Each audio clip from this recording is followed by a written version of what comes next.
आने वाले कुछ दिनों में भारत के एक बहुत बड़ा दस्ता पैरालंपिक के लिए पेरिस जाने के लिए रवाना होगा। मैं मेरे सभी पैरालंपिक खिलाड़ियों को भी हृदय से बहुत बहुत शुभकामनाएं देता हूं। साथियों, भारत ने G20 को ऑर्गेनाइज किया, हिंदुस्तान के अनेक शहरों में ऑर्गेनाइज किया, 200 से ज्यादा इवेंट किए। पूरे विश्व में G20 का इतना बड़ा व्याप, इतना बड़ा कार्यक्रम कभी नहीं हुआ, इस बार हुआ। इसने एक बात सिद्ध कर दी है कि भारत में बड़े से बड़े कार्यक्रम ऑर्गेनाइज करने की ताकत है। भारत को किसी को भी हॉस्पिटैलिटी का सामर्थ्य भारत में सबसे ज्यादा है। अगर ये सिद्ध हो चुका है तो साथियों, हिंदुस्तान का सपना है कि 2036 में जो ओलंपिक होगा वो मेरे हिंदुस्तान की धरती पर हो। इसके लिए हम तैयारी कर रहे हैं, उसके लिए हम आगे बढ़ेंगे। साथियों, समाज के आखिरी तबके के जो लोग हैं, ये हमारा सामाजिक दायित्व है। अगर कोई पीछे रह जाते हैं तो हमारी आगे बढ़ने की गति कम कर देता है, और इसलिए हम आगे बढ़ना चाहते हैं तो भी सफलता तब मिलती है पीछे वाले को भी साथ साथ आगे ले आए।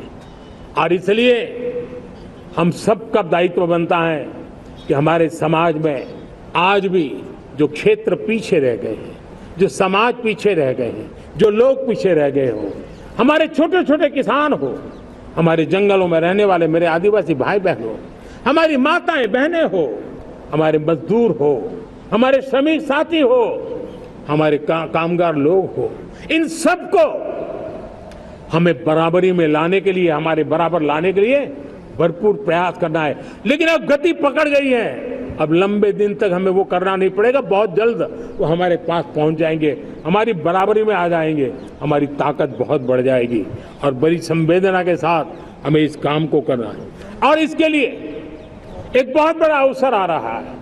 मैं मानता हूं संवेदनशीलता की दृष्टि से इससे बड़ा अवसर क्या हो सकता है। हमें पता है 1857 के स्वतंत्र संग्राम के पहले भी अंग्रेजों के नाको दम करने वाला हमारा देश का एक आदिवासी युवक था। 20-22 साल की उम्र में उसने अंग्रेजों के नाको दम ला दिया था, जिसको आज भगवान बिरसा मुंडा के रूप में लोग पूजा करते हैं। भगवान बिरसा मुंडा की 150वीं जयंती आ रही है। ये हम सबके लिए प्रेरणा का कारण बने। समाज के प्रति छोटा सा छोटा व्यक्ति भी देश के लिए कैसी जज्बात रखता है, उससे बड़ी प्रेरणा भगवान बिरसा मुंडा से अधिक कौन हो सकता है।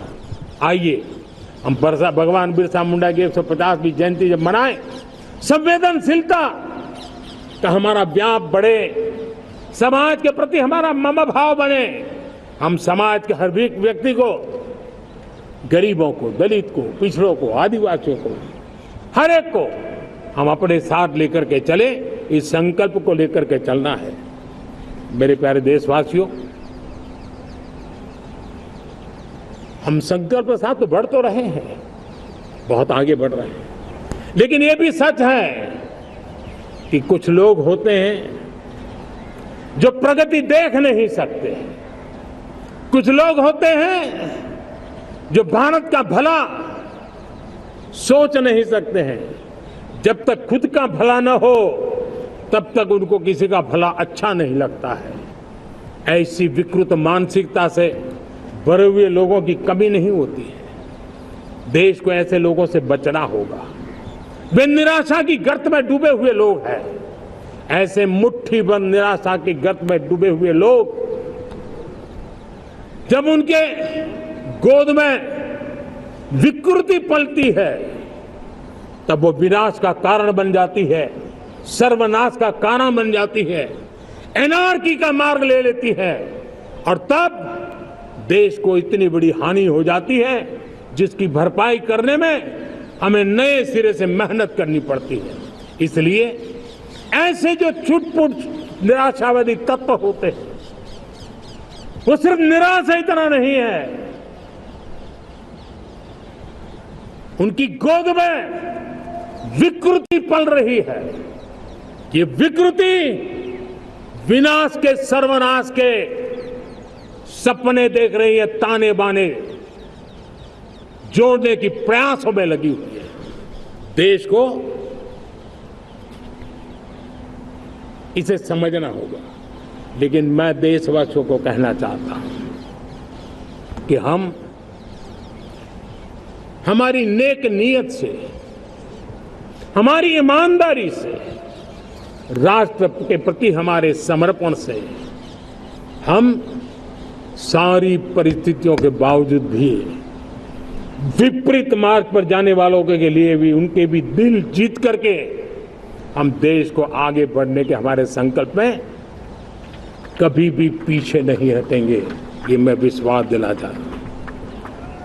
साथियों, चुनौतियां हैं, अनगिनत चुनौतियां हैं।